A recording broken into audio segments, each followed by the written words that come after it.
Hi, Chris McLoone here with Fire Apparatus and Emergency Equipment. Welcome to this episode of our podcast. We're going to be veering away from apparatus and equipment a little bit today, although I'm sure we'll talk a little bit about fire trucks with the topic that we have today. But it's really going to focus in on something that we've been covering here at Fire Apparatus and Emergency Equipment for a number of years, kind of in the same vein as we do the trucks and the equipment.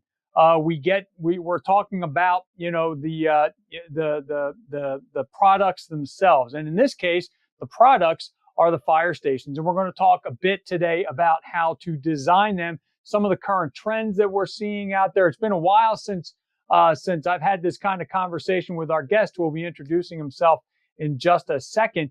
But it's been a while since I have been down to one of the station events that's available to the fire service. And fire station design and what goes into it, there is actually a bit more to it than you might think, especially if you're starting from scratch. So with that, I'd like to welcome my guest today. This is Ken Newell. And Ken, he's with Stewart-Cooper-Newell, which is an architecture firm. They have a lot of experience designing fire stations. They're an award-winning architecture firm. They've won a number of them at the Fierro Station Symposium. So Ken, would you just introduce yourself, let us know a little bit about your background, and then we'll dive into our topic today. Sure, Chris. Thanks for having us today. It's an honor to be with you on the podcast. So thank you for having us out. Stewart-Cooper-Newell Architects was founded in 1970 by our founding partner, Jim Stewart. Actually, Jim Stewart is still around. He's 83 years old and works full time. So we're thrilled. He's a wealth of information, but he founded the firm in 1970. In 1971, one of his classmates in architectural college, John Cooper, joined him, and they formed the firm Stewart-Cooper Architects. So they started fairly quickly in their career of developing a lot of public safety projects and more fire stations. Stewart-Cooper-Newell Architects is a full-service firm. I graduated from NC State Architecture School in 1988. Joined the firm that same year, and then 6 years later, I became a partner in the firm at Stewart-Cooper-Newell Architects. Then in 2000, Mr. Cooper retired. In 2000, just after that, Jim Stumbo, my third partner, came on board and became the third partner in the firm. So there are three of us partners in the firm. Stewart-Cooper-Newell Architects is a full-service architectural firm, which means we do a little bit of everything. But we're basically specialists in public safety design. The way I explain it to a lot of people is we do a little bit of everything. We do medical offices, secondary education, a lot of different things, but probably about 75% of all the work we do or the clients we serve are public sector clients, which means it's government funded, whether it's towns, counties, states, whatever it might be. So that's a public sector work. Then of that public sector work, about 75% of it is public safety work. So public safety involves everything from fire and law enforcement, 911, EOCs, public safety training facilities, anything having to do with public safety. Of the public safety work, about 75% of that is fire station work. And that's just simply because there's far more fire stations built than there are police stations or EOCs or things of that nature. So as you think about your own community, you kind of realize how many more fire stations there really are. So we are specialists in public safety design. So anything that falls under that realm of public safety, we've worked on a lot. We've designed, studied, or assessed over 600 public safety facilities in 27 different states around the country. We've provided pre-planning assistance on over 1,300 fire stations over that time period. So we've got a lot of experience. I tell people I've probably made every mistake on a fire station you can make and hopefully have learned from it by now. So we're a regular presenter at the two national public safety design symposiums. You mentioned Fierro just a moment ago. So we've been blessed to be part of those symposiums since really they began and speak multiple times each year at those symposiums. So public safety is one of our specialties. It's just one specialty, but it is the predominant specialty in our firm. And we love working on public safety projects. Well, given how invested you are on the public safety side of things, what is the state of things? And we'll get into more of the trends and some design features later, but what is the state of things right now when it comes to new station construction? And to frame that a little bit, I first really, and this brand really first started covering fire station design probably around 2011, 2012. And we were still emerging at that point from the financial crisis that hit us in 2008.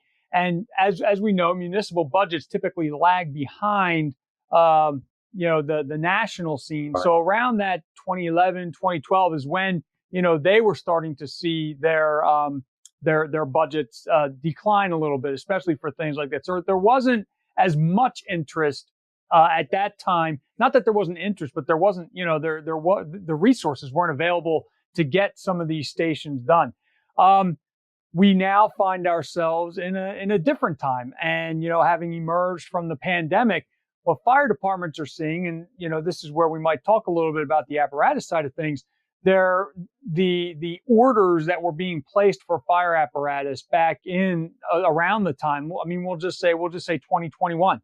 There are trucks that were ordered in 2021 that are being delivered now. So we're seeing quite a lag. The lead time for these, because of the backlogs that were created during the pandemic, are affecting that and are impacting municipal budgets once again. So where are we at? Has interest slowed in station construction so that departments can focus on other capital expenditures, apparatus being one of them, or something else? Just kind of give me a state of where we are right now. Okay, it's a great question, and you're right. Things did slow down a little bit, particularly back in the 08 through 11 timeframe, and because we concentrate so much on municipal or public sector work, where most of the architectural firms that do private work predominantly, they really started suffering from the economic downturn back in 2008, 2009 immediately. We were on that lag that you referred to. So it was really about 2010 before we saw public sector work decrease. And as you mentioned, that's based on revenues, tax revenues, and when you can expend the money. So it took a little while for it to go away in the public sector market. But similarly, it took a while for it to come back. So when the private sector really started coming back in 2011, 2012, there was a lag time of a year or two before those revenues from that started hitting the coffers at the towns and cities and other places, making funds available to start picking up again in station design. So that stayed fairly consistent in those years. And then, like you say, when the pandemic hit in 2020 or just around that time period, we really expected things were going to just die off again, similar to the way it did in 2008 through 2010. But it didn't. And to be honest with you, one of the biggest surprises of my career has been how busy it has stayed and still is today, how expensive things have become since then, and the longer construction durations that are out there.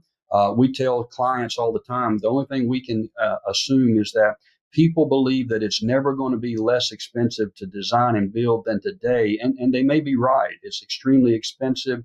It's very busy. As far as things slowing down to allow the departments, public safety departments, to get caught up on apparatus or other expenditures, we haven't experienced that. We haven't witnessed that. Now, again, we're practicing in roughly 27 states, or have practiced in 27 states. There may be pockets around the country where there's different things going on, but in the states where we are working in, it has just continued to stay extremely busy, extremely expensive, and longer construction durations. For instance, the average station prior to the pandemic may take for a construction period anywhere from 12 to 15 months for construction. Now it's not uncommon to see that period of time for pure construction to stretch out from 15 to 24 months worth of time, because there's still some long lead items. We suffered a lot of the supply chain issues that everybody else did, not just in this industry, but other industries. Back when the pandemic, most of those supply chain issues have been resolved. and have gotten back into normal, but there's still a number of them that are way out there. It's long lead times on things like generators and automatic transfer switches and all sorts, particularly electronic components. Steel, wood, and other things have really kind of settled down and got back to a normal pace, but it takes far longer now normally to build a station than it used to. So it's a surprising time. Every year is a little bit different than what it's been before, but we are seeing a lot of busy activity going on in station design and construction. So with that being said, what are some of the current trends? Now, I have a few ideas in my head about what they are, but that's kind of going back a little bit. So I'm curious about, have the trends that we were seeing maybe 3 or 4 years ago when we think about like hot and cold zones and things like that, are we still seeing them? And what are some of the newer trends that you're seeing in design from departments?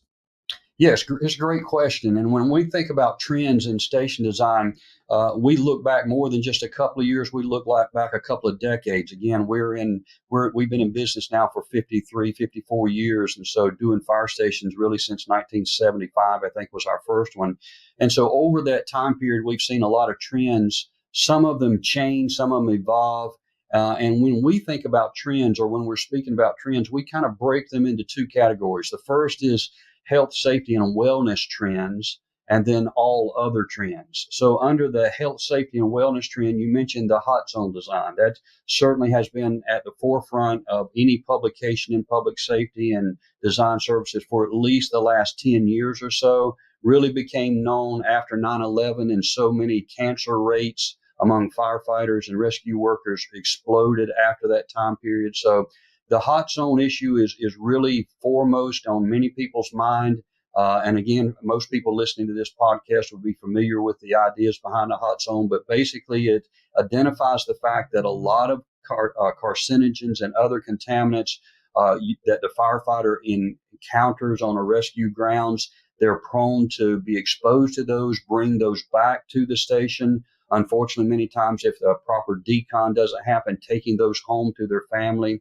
So there's a lot of effort that has been developed and made over the years and how to address the hot zone issues in station design. So as the architect of fire stations, that's where it hits us hardest, is what can we do to help control those carcinogens in station design. So that continues as one of the main trends that are out there, again, falling under that health, safety, and wellness trend.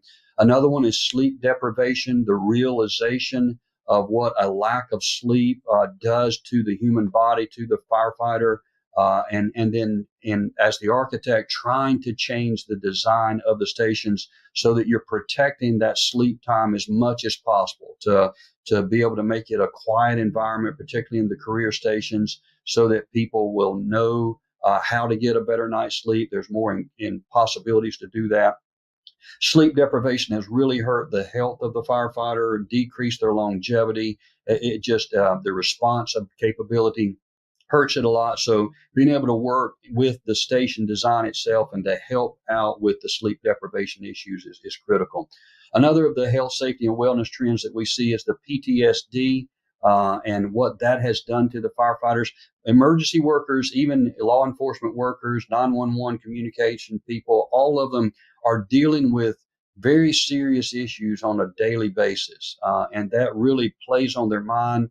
The mental health of the emergency worker is a big deal and needs to be addressed. So you ask what that may mean in terms of station design.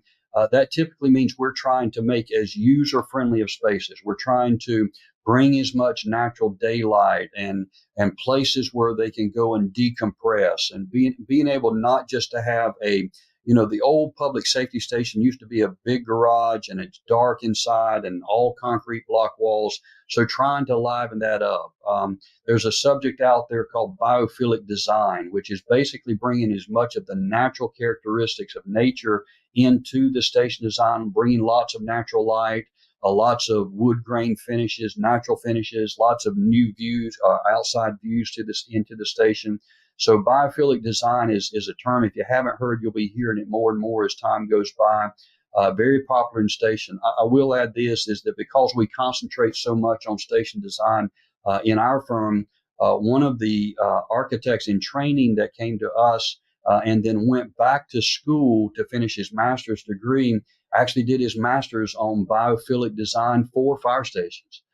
So it's really a subject that is critical today, and that is helping the PTSD and the mental health issues that firefighters face. The last thing I'll list on the health and safety wellness trend is the physical training facilities. If you were to look at a fire station from 20, 30, 40 years ago, the physical exercise capabilities that were there in the station was really just a set of weights and a pull-up bar out in the apparatus base. So now we've evolved to the point that most departments will go ahead and program and design and build physical training facilities inside, outside, all in conjunction with the fire station itself. So those are the things that are health, safety, wellness trends. Some of the other trends that we're seeing over the last few decades, the gender accommodations. There's more and more female firefighters coming into the industry. So they need to have separate accommodations most of the time. We've got a real mix of departments around the United States. Some of them really ignore the gender separation issue and put everybody in the same accommodations.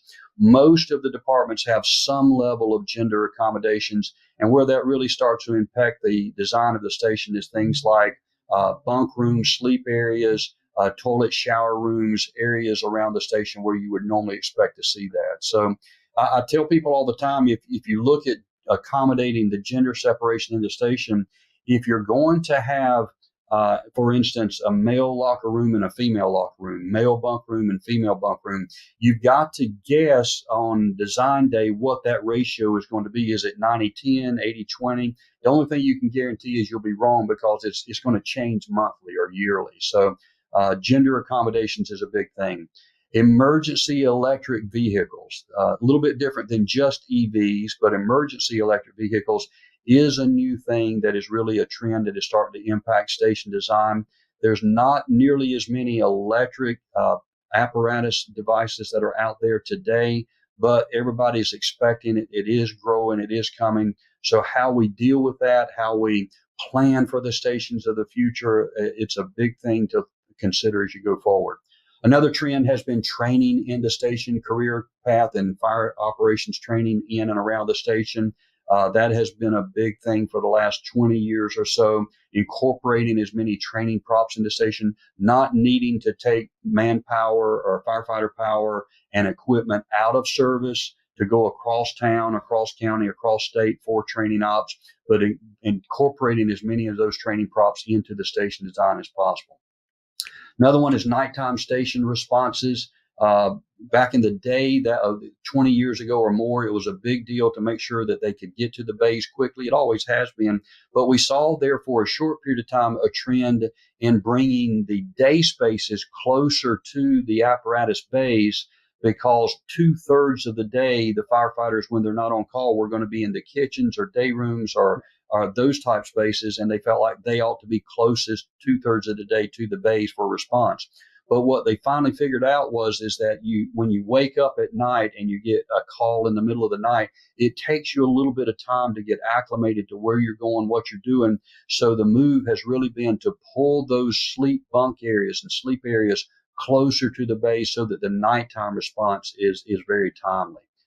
Co-location with other agencies. We're seeing more and more interest in building public safety complexes. For instance, fire and police under one roof, fire EMS, fire with other combinations, even town halls and other facilities. We recently completed an EMS project in North Carolina that was a combination EMS and medical examiner or morgue in one building. So we kind of laugh about that in-house. If it doesn't work out well on one side of the building, they've already got the morgue on the other side of the building. But no, it's co-locating means that they can save some funds. You just got to make sure that it's two cultures that can get along with each other well, and where they share spaces and where they don't share spaces.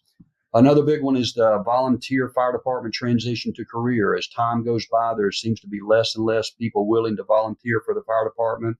So therefore, on a long lead building, a building that's going to last for a long period of time, you can assume that the transition is going to occur from volunteer fire department to career. So they're totally different designs. The two different departments are different designs. So we've got to design the station in such a way so that it can easily be transitioned to a career station over time. Building technology advancements continues not just in this industry, but many others. So we want to make sure that we're looking at that. That's a trend that's there. And the last one I'll mention, I'll be glad to answer any questions, but the last one I'll mention is aesthetically responding to the community. It used to be decades ago that people would design and build a station that just looked like a generic fire station, a box of some sort. It's become more and more important to make sure that the architecture of a new station fits in the community in which it's being built. So we've had stations in very rural settings, equestrian type areas where we've designed them to look more like horse barns, or if it's a contemporary architectural community, to fit within that. If it's a residential look, fit within that. So aesthetically responding to the community is a big deal. So that's kind of a long list of some of the trends that we've seen over the last few years and number of years for station design. Well, we could probably take, everything you just talked about and have a separate podcast on each one of those trends and how each one impacts station design. But there were two things that I wanted to touch on from what you spoke on there. One of them, getting into EVs and the environment and things like that. I'm going to save that one for just a second. But with the training props, I've been to newer stations where they're integrated into the building. You can go really elaborate, you can go more simple. But I did have a question about a facility on the outside that's fixed. If you are designing a station and there is room enough on the plot of land that they've chose, do you see much of a demand when you get into requests for training areas to have something built on the outside? Or is it really just they want to be able to do everything inside the station, and be able to drill inside, especially if the weather calls for it? Are you seeing anything on the outside of the structure? Yeah, we are. And it depends on what the local fire department runs into in terms of events or training purposes before. So usually if they're interested in incorporating some training props inside the station, some level of that on the outside as well. For instance, we've done attached or detached drill towers connecting the building. If the station already is going to be multi-storied or have a mezzanine in it, then there's going to be stairways connection between the two or more levels to be able to utilize some of those stair towers on an exterior face of the building, and then incorporate some training windows and doorways and tile connections and high angle rescue. There's a lot of ways to incorporate that into the station design itself. And we're seeing more and more people do that. Sometimes it means drafting pits for practicing the pumper test or all the things that they deal with there. So we're seeing that. And you mentioned earlier about dedicating some space near the back of the station itself on the same site. So we do have departments who plan on putting a training ground at the rear or side of the station. So again, they're not having to go so far. They've got some planned expansion capabilities on the site itself. If they can afford or get hold of a site that's going to allow them some future growth, that's what we want to plan on, is look at what their training needs are. Maybe that becomes phase 2 of construction or phase 3 of construction, but at least go ahead and master plan the site so that they've got the ability to accommodate if they want those kind of training grounds associated with the station itself. And usually a department, this multi-station department, will pick one of those sites to do that so that the rest of the stations in that vicinity can come and use those training grounds as well. Okay. The other part of what you talked about is the environmental type of topics. You mentioned electric vehicles. I guess to start off there, has your firm done any station projects involving designing for electric vehicles? And it doesn't have to be, it doesn't necessarily have to be on the fire side, although that's where my audience is going to gravitate toward. And we're not only talking about fire apparatus. There are a number of departments that are switching their command vehicles over to electric, or or some of those secondary types of vehicles, not necessarily the ladders or the pumpers or the rescue trucks, but the battalion chief vehicles, the other special service type vehicles. Has your firm done anything like that yet? And have they involved the fire apparatus or just more of the support vehicle? Yes, it's a great question, and you are right. I guess really the first place we started seeing EV or charging stations for electric vehicles really was a decade or more ago with the LEED projects, the sustainable system, LEED or Green Globes or some of those. And so in that case, they would encourage you, or you would gain points by putting charging stations in the public parking or the staff parking area, anticipating only that somebody with personal vehicles would need somewhere to charge up the vehicle itself. So that's really where it started. Then as the evolution continued and EV grew, then like you mentioned, battalion chiefs or officers' vehicles, SUVs or cars really became the secondary to that. And what that meant is that you were, instead of only concentrating the charging stations in the public parking or accessible areas, is to bring that in closer to the station, either on the outside of the station or inside the bays themselves for that charging. So again, today, there are all electric stations. There are stations that are accommodating electric apparatus inside of them, but most of the ones we're seeing are still mostly about on-site exterior charging opportunities, with the forethought of in the future needing to add those charging capabilities inside the bays or adjacent to the bays, whether it's for the large pieces of apparatus or whether it's for the SUVs or other things as well. So that really does start to impact the design of the station, particularly the mechanical and electrical systems of the station. It comes with its own set of challenges. As we see in the news, there's fire hazards associated with the batteries that are used in electric vehicles. So it's not just about how do we charge this equipment or these vehicles in or around the station, but what kind of fire protection measures are we taking to make sure that if something tragic happens, we're not burning the fire station down, or we've got a way to extinguish that fire in a fast manner. So yes, it is growing. It's only going to increase. There's more and more stations being designed that are just all electric themselves with no gas or other types of energy generating capabilities to them. So EV is here. Everybody feels like it's here to stay, and it's only going to increase. I mentioned a little bit ago that a good station ought to be a 50 to 75-year building. That's what you would plan on. So if it really is going to last that long, and it should, how do we handle the evolution of the pieces of apparatus that will fit in the station 10 years from now, 30 years from now, 50 years from now? That means there's got to be a lot of flexibility, a lot of opportunities to change the electrical systems, to bring in more electrical power utilities, and other things associated with it. So I know that's kind of a long answer on the EV question, but that's what we're seeing, is that there's very limited of that taking place now. What is taking place now is mostly about smaller personal vehicles or battalion chiefs' cars or things like that. But we're already planning on the space and the capability of adding that component to the station that will already be designed and operational. So you mentioned planning for the future. When you're designing a building, that 50 to 75 years.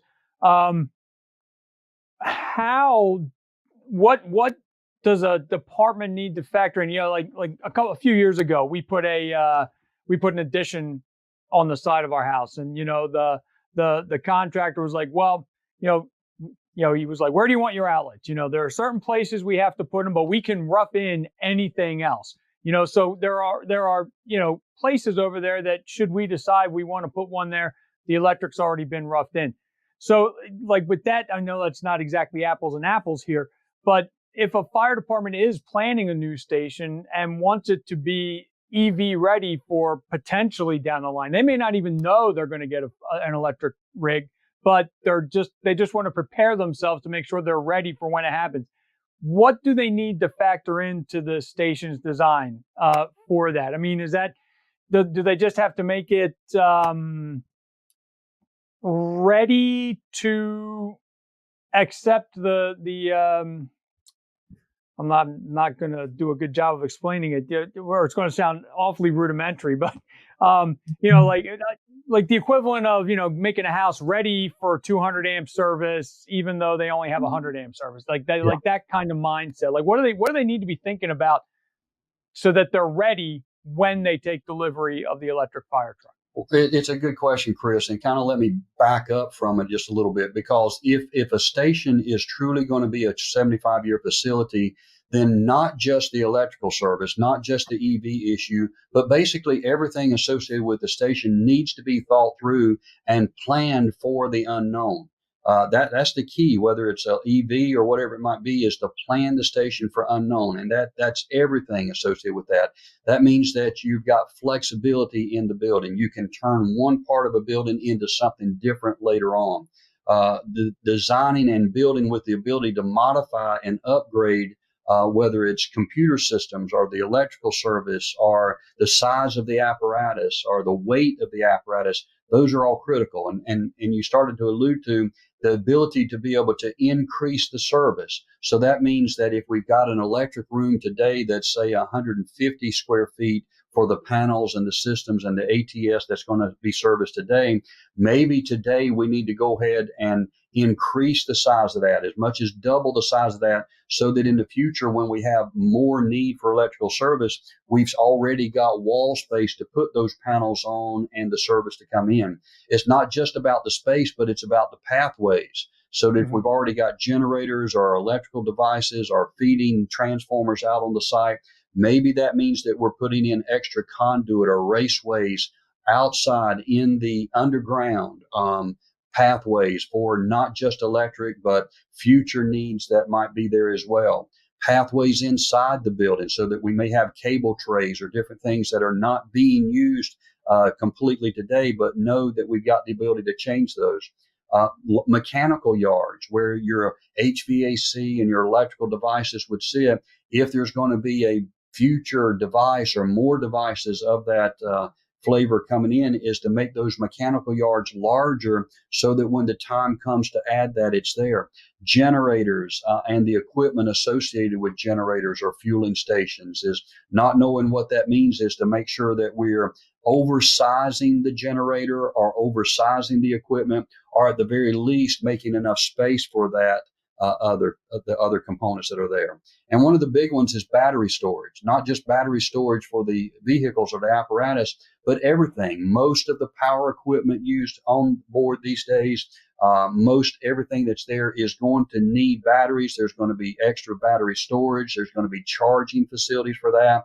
So just the electrical issue itself has added a lot of needs and space requirements to plan around. And if you don't plan for it today, then in 20 years when you need it, you're going to be backing up and trying to redesign something. So as best as we can, we want to design flexibility into the department, into the facility, so that as things change, look at drones. The use of drones in public safety has really exploded. What does that mean? Does that mean that we might have a landing pad for some future manned or unmanned drones that will leave the station in preparation for the firefighters arriving on site and dealing with an emergency scenario? So there's a lot to think about. All we can do at this point is design around what we know and design flexibility so that future modifications can easily be made. So that was about the future, but I'd like to talk real quick just about the present. You know, what you're doing right now. More and more municipalities, you mentioned the LEED programs, and more municipalities are trying to become more environmentally conscious. They're trying to reduce their carbon footprint. And so when a new station, whether it be fire, EMS, police, or a public safety facility is designed, it's the municipality, not necessarily the department, that's going to determine a lot of stuff. And as municipalities continue to work to become more environmentally conscious, has designing in building features to accommodate that level of environmental consciousness been a challenge? Like right now, like with what you're doing right now, besides EVs and all that. I mean, like it could be solar panels. You know, just that. You know what I mean. Yeah, you raise a good point, and kind of a funny story there. I'm aware of one jurisdiction where a city council really wanted to be progressive and up and going, so they purchased an electric engine for the local fire department, and then said, here it is. Well, the fire department really at that point had really not even asked for it and wasn't sure what it meant for their fire stations and charging capabilities, things of that nature. So municipal councils and the leaders tend to be ahead in some of those areas compared to what the fire department or the fire industry is. We have witnessed over the years, LEED, I mentioned LEED earlier, a sustainable certified way of moving forward to prove that you really do have an environmentally conscious facility. Green globes, Florida building, green building code, things of that nature. Those have been around for quite a while. Normally that was driven by the municipality more so than the fire department itself. And under the LEED, for example, we've done lots and lots of LEED stations and still do. What we're finding is to go through the sustainable certified levels are not as big a requirement by municipalities as they would have been 10 or 15 or 20 years ago. Many of them still have the requirements that if you're going to do a new facility, it will meet one of these sustainable level certifications, whether it's LEED or something else. But when we started doing sustainable fire stations or making them more sustainable, we took the approach of wanting to do it in a cost-effective way, a way that made sense. In other words, for the average firefighter, it needed to have some payback. It needed to have financial payback. A good example, for instance, would be photovoltaic power generating systems. So the photovoltaic panels typically will go on the roof or in a yard or in an array. And it will normally take, there typically is not a payback period for that in many of those cases. So a lot of times the panels and the equipment will go bad or need to be replaced before it has paid for itself. However, as a comparison, solar hot water heaters do have a payback. They typically have had a much shorter payback period of time, and fire departments, fire stations use a lot of hot water. So there are things that make sense in a fire station, some things that don't. Recyclable or cork floors. That was a big deal in the LEED system, cork floors. Well, cork floors and firefighters just don't get along. There's got to be something that will be easy to maintain and easy to take care of. So there's been more and more of that. Now, I will say this is that as LEED was in place and people were chasing systems like LEED, the energy code and the building codes continue to evolve and advance to the point now that if you meet the energy code that most people do through the International Building Code or other examples, you're well on your way to a certified building in one of these sustainable systems. So the code has evolved, the technology has evolved. So buildings, even that are not going through a certified level of some sort, they're doing a much better job. Designers and builders are doing much better job designing and building environmentally conscious facilities that take a lot of these features into consideration, and it really does start to make a difference. It doesn't go as far as many projects are going to go full net zero or a total electric facility. Total electric facilities are different because they don't allow the use of the gas and some of the other power sources that have become so commonplace in a lot of the stations themselves. So it's an ever-changing industry. The designer must keep up with it, and you need to make sure that your designers are keeping up with it. I wanted to talk just for a second about constructing the stations themselves these days. One of the challenges in new station design is sometimes not even so much the design of the building itself; it's finding the land that you want to put the building on.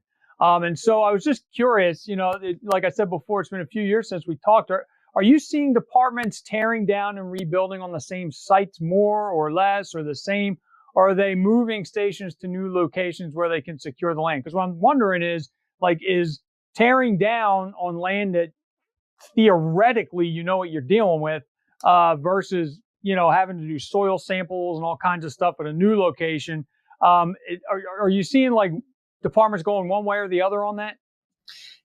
We're seeing both, and there are pros to cons to both ways or the approach that you mentioned there. So If you're able, if your jurisdiction is big enough, if there's enough availability of land and you're needing a new station and a site down the block, down the road, still meet your ISO or travel distance response time requirements that you've got already set in place. If that's a greenfield site that has never been developed before, and it tests well as far as the subsurface investigations, then there's a lot of advantage to building on that site. Some of the advantages to that is that you've got time capability to do that. You don't have the time constraints that you have to be out of the existing building. Temporary facilities is a big deal.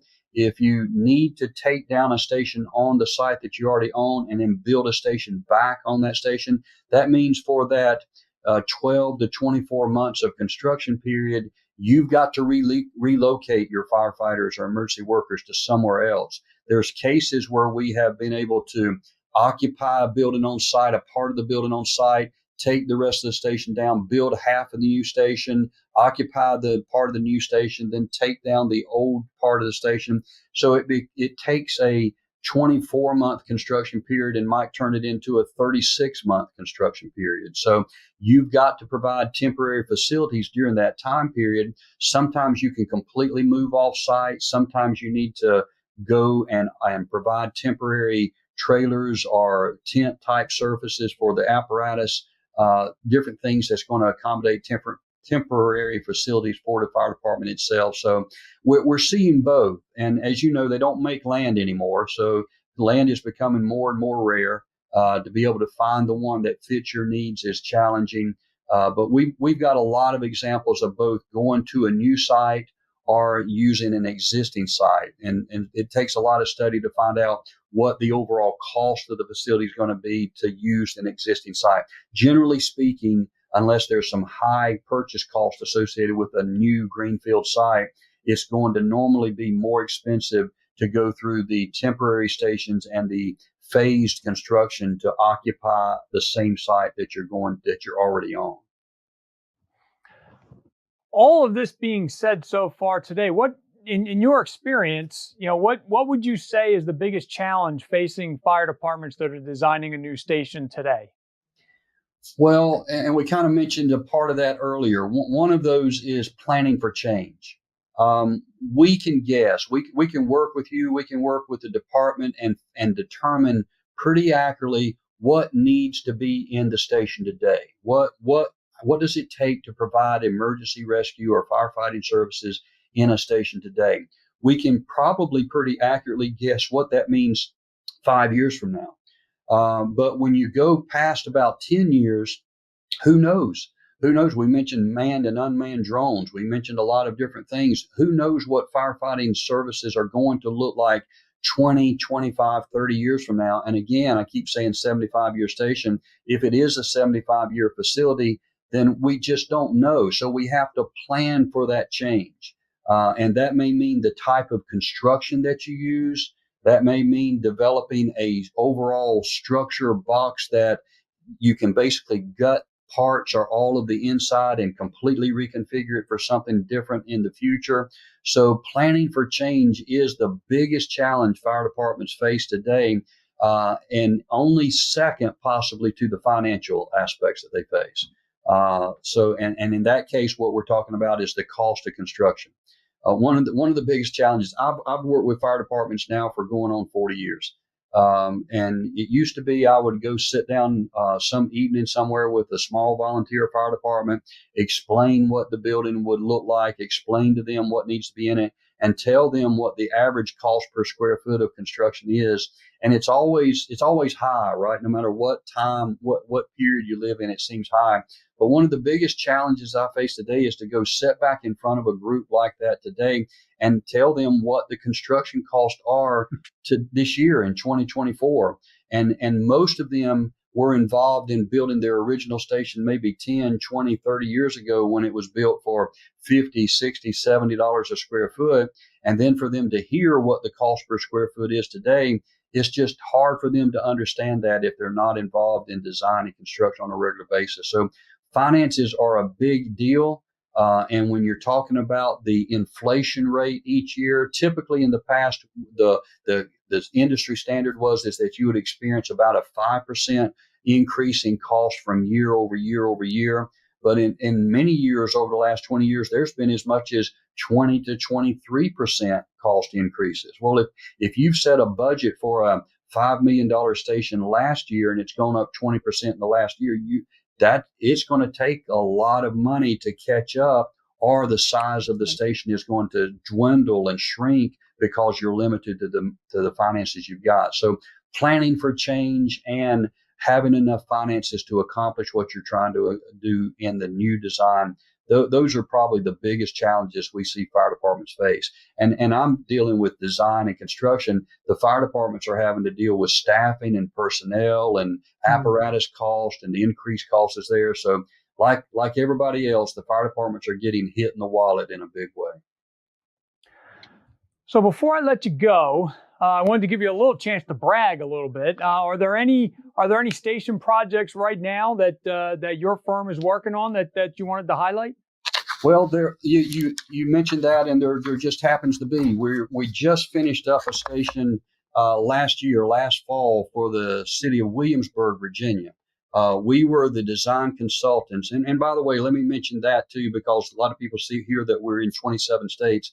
We provide full services, design services in about a 6-state range, but then all the other states outside of that, we serve as a consultant, a public safety consultant to the local architect. So that's something your listeners probably need to be aware of, is that while there is a limited number of design firms around the country who specialize in the things we're talking about today, many of them, or a few of them, will serve as a consultant to your local architect, who may be a perfectly great, competent architect, just not with public safety experience. So the project I'm explaining to you about in Williamsburg, Virginia, is one in which we served as the public safety design consultant to the local architect, Guernsey Tingle Architects up in Williamsburg, Virginia. It was a replacement for the fire station that is there in Williamsburg. And so it was a small urban site that housed the fire department, housed the EOC, and a lot of public safety components to it. And as you mentioned a moment ago, this is one of the projects where they did not have availability for land that would keep them in the jurisdiction or the response time area they needed to be in. So the result of the study was to take down all of the existing facilities and rebuild on that site a brand new facility. So they opened it up this last year as a facility in excess of about 32,000 square feet. Just over $13 million worth of construction cost on it. It houses 6 double-loaded drive-through bays. It's got a lot of the training props that we've talked about incorporated into it. It's got a lot of the sustainable features that you're expecting in some of your nicer stations today. And it's got a fully operational EOC associated with it. One of the things that surprises people when they think of Williamsburg Station, it's more of a modern looking station on the outside. The approach in Williamsburg is to take some of the material selections and details from a historic standpoint and to provide a modern or contemporary interpretation of that into a new station. So we're very proud of that. I know the local firm is very proud of that as well. I know the fire department is very proud of that. It's turned out to be a really great facility.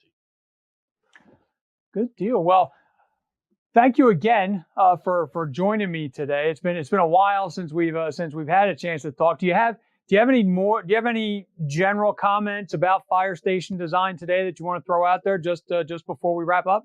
Yeah, just to emphasize back to your listeners, it's not your father's firehouse anymore. Fire stations, fire facilities are much more complex and sophisticated than they've ever been. The equipment, the systems that go into it, some of the things that we talked about that today, they really are a specialty source. It used to be decades and decades ago that people thought, and some people still think, that firehouses are really just large garages to park trucks in. And by the way, we need a sleep room too.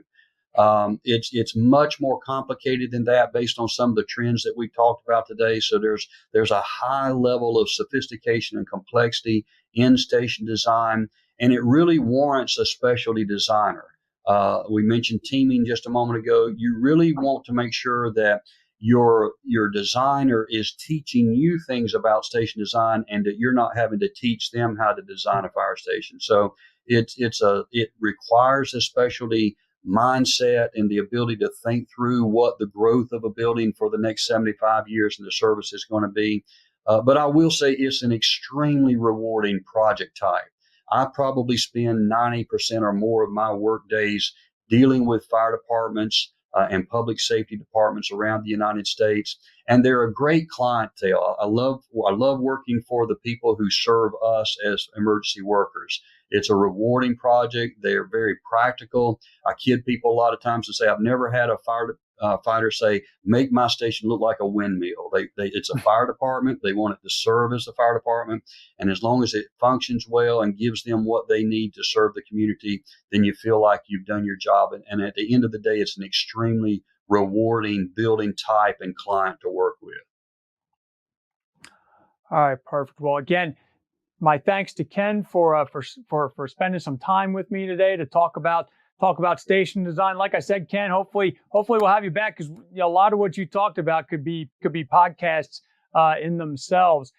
If anyone has a topic that we haven't hit on yet, whether it's about station design, like what we talked about today, and you want to learn a little bit more about something about that, or just in general, any podcast topic that we haven't hit on for you yet, let me know. I'm at chris.mcloone@clarionevents.com to review or to go back and re-listen or rewatch any of the podcasts that we've done so far. Go to fireapparatusmagazine.com/podcasts, and all of our podcasts are archived there. So again, this has been Chris McLoone with Fire Apparatus and Emergency Equipment, today with Ken Newell, talking about stations. Have a good one, everyone, and stay safe. Thanks again, Ken. Yes, thank you. Have a great day.